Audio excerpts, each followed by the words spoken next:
আজ আমি আপনাদের দারুণ স্বাদের নরম তুলতুলে পুর ভরা চমচম পিঠা বানানো দেখাবো, তাও আবার সুজি দিয়ে। আপনারাও এই পিঠের রেসিপি বাড়িতে বানিয়ে দেখতে পারেন। বানানো একেবারেই সহজ, খেতে ভীষণ ভালো হয়। আর এই রেসিপিটা শেষ পর্যন্ত দেখার জন্য আপনাদের কাছে অনুরোধ রইল। আশা করি আপনারাও খুব সহজে নিজের হাতেই এরকমই নরম তুলতুলে চমচম পিঠা নিজেরাই বানিয়ে নিতে পারবেন, আর যা খেতে ভীষণ ভালো হয়, পরিবারের সবাই খুবই পছন্দ করবে। তো চলুন বানানো শুরু করা যাক। নমস্কার, আমি রুমি। আপনাদের সবাইকে আবারও একটা দারুণ স্বাদের রেসিপিতে স্বাগত। প্রথমে একটা ফ্রাইং প্যান নিয়েছি। ফ্রাইং প্যানের মধ্যে আমি দিয়ে দিচ্ছি মেজারিং কাপের 1.5 কাপ জল। এখানে আপনার মেজারিং কাপ, বাটি বা গ্লাস মেপে জলটা নিতে হবে, তাহলে কি হবে, পিঠের ডোটা খুব সুন্দরভাবে রেডি হবে। অল্প একটু লবণ দিলাম, চা চামচের 3 ভাগের 1 ভাগ লবণ দিলাম। আর আমি দিয়ে দিচ্ছি 1 চামচ চিনি। চিনির পরিমাণটা আপনারা চাইলে কম বা বেশি করতে পারেন। এবার আমি এর মধ্যে দিয়ে দিলাম অল্প একটু সাদা তেল, চা চামচের 1/2 চামচের মতন। খুব ভালো করে সমস্ত কিছু একসঙ্গে মিশিয়ে নিতে হবে। আর চিনি ও লবণগুলো মেল্ট হওয়ার জন্য অপেক্ষা করতে হবে। ফ্লেমটা মিডিয়ামে করে দিচ্ছি। মিডিয়াম ফ্লেমে প্রায় 2 মিনিট এইভাবে জলটাকে ভালো করে গরম করে নিয়েছিলাম। চিনি ও লবণ মেল্ট হয়ে গেছে। এখন ফ্লেমটা লোতে রেখে 1 কাপ আমি সুজি দিয়ে দিলাম। 1.5 কাপ জল নিয়েছিলাম, তাই 1 কাপ সুজি নিয়েছি। এবার লো ফ্লেমে খুব ভালো করে সুজিগুলোকে জলের সঙ্গে মিশিয়ে নিতে হবে। তারপরে এইভাবে 3-4 মিনিট নাড়াচাড়া করতে হবে। আপনারা দেখতে পাবেন যে ঠিক সুজিগুলো এরকমই ডোয়ে পরিণত হয়ে যাচ্ছে আর ফ্রাইং প্যান থেকে আলাদা হয়ে যাচ্ছে। তখন এক সাইডে রেখে দিতে হবে। আবারও একটা ফ্রাইং প্যানকে গ্যাসের ওভেনের উপরে বসিয়ে তার মধ্যে নারকেল কোড়া নিয়েছি আর দিয়ে দিলাম গুড়ের পাউডার।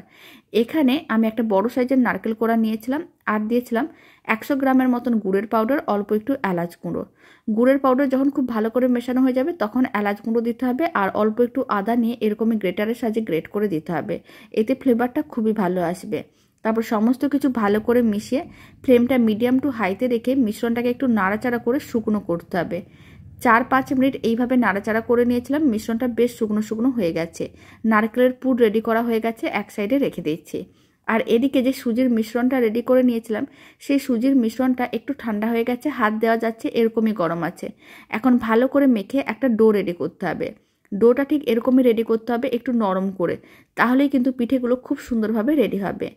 ডোটা রেডি করে নেওয়ার পরে এখন ডোটার থেকে মিডিয়াম সাইজের লেচি কেটে নিতে হবে। লেচিগুলোকে খুব বেশি বড় বা ছোট করে বানাতে চাইলে বানাতে পারেন, তবে আমি এখানে মিডিয়াম সাইজের পিঠেগুলো রেডি করব, তাই মিডিয়াম সাইজের লেচিগুলো কেটে নিচ্ছি। এবার একটা লেচি নিতে হবে। লেচিটাকে নিয়ে এইভাবে গোল বলের মতন করে বানিয়ে তারপরে একটু লম্বা শেপ দিতে হবে। যেহেতু আমি এখানে একটু লম্বা করে পিঠেটা বানাবো, তাই এরকমই লম্বা শেপ দিয়ে একটু প্রেস করে চ্যাপটা করে নিতে হবে। আর মাঝখানটাকে দুটো আঙুলের সাহায্যে এইভাবে একটু প্রেস করে দিতে হবে, যাতে সাইডগুলো একটু পাতলা হয়। তারপরে কিছুটা পরিমাণ নারকেলের পুর নিয়ে এরকম একটু লম্বা শেপ দিয়ে রেখেছিলাম, তাহলে পুরটা চারিদিকে ভালো করে ছড়িয়ে যাবে আর পিঠেটা দেখতেও ভালো লাগবে। খুব ভালো করে পুরটা আটকে নেওয়ার পরে এরকম একটু রোল করে নিতে হবে, যাতে পুরটা বাইরে না বেরিয়ে আসে। বাকি সমস্ত পিঠেগুলো একইভাবে রেডি করে নিচ্ছি। চমচম পিঠেটা কিন্তু একেবারেই রেডি। সমস্ত চমচম পিঠাগুলো একইভাবে রেডি করে নিয়েছিলাম। এবার এইগুলোকে ভাপে সেদ্ধ করতে হবে। তার জন্য কড়াইতে কিছুটা পরিমাণ জল গরম করে নিতে হবে। তার মধ্যে এরকম একটা ছিদ্রযুক্ত পাত্র রেখে দিতে হবে। আর এই পাত্রের মধ্যে অল্প একটু তেল ব্রাশ করে নিতে হবে, তাহলে কি হবে, পিঠেগুলো আটকে যাবে না। নাহলে কিন্তু পিঠেগুলো যখন ভাপে রান্না হবে তখন কিন্তু এই পাত্রটির মধ্যে আটকে যেতে পারে। তাই অল্প একটু তেল ব্রাশ করে নিতে হবে, এতে পিঠেগুলো আটকেও যাবে না আর দেখতেও ভালো লাগবে। এখন সমস্ত পিঠেগুলোকে ছিদ্রযুক্ত পাত্রের উপরে এরকম করে একটা করে রেখে দিতে হবে। সমস্তগুলো একসঙ্গেই দিয়ে দিতে হবে।